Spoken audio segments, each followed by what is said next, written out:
Good morning. My name is Grace Green, and I am a junior at Bryn Mawr School for Girls in Baltimore, Maryland. I am so delighted to have received this prize, and I would like to thank the Princeton class of 1966 for recognizing me with this award and giving me the opportunity to continue this conversation about race. I would also like to thank the wonderful team that helped me with everything, and as well as my school for being so supportive. Returning to school in September, my heart was still heavy regarding the shooting of an unarmed black teen, Michael Brown, by a local police officer in Ferguson, Missouri. As an 11th grade representative and now the vice president of my school's diversity group, Community Alliance for Everyone, CAFE, I felt obligated to create an honest conversation about race in my community.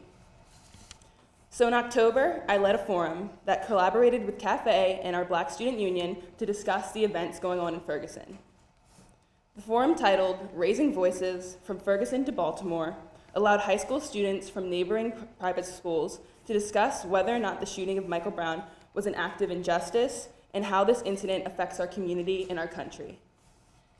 Students responded to a prompt by moving to a side and then discussing why they moved there.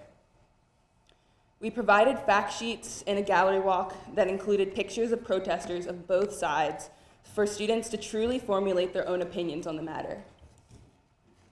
This was one of the biggest forums my school has ever had, and it attracted over 100 students and teachers. The community concluded that Ferguson was not just a white-black issue, but it represented an issue of racism that many minorities in America face. Students of other races gave their experiences of police brutality and racial profiling, and that empathy allowed black students at my school to share the burden with them.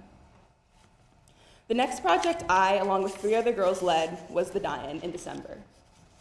Now, a Die-In is a form of silent protest inspired by the sit-ins during the Civil Rights Movement, and they reflect the reoccurring epidemic of police brutality in America.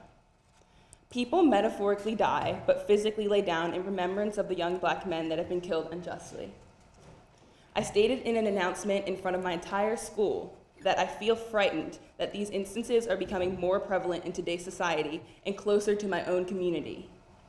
The truth and vulnerability in that statement was honored and respected once students and faculty gathered in silence for these victims. This was a big step that forced my community outside of their comfort zone.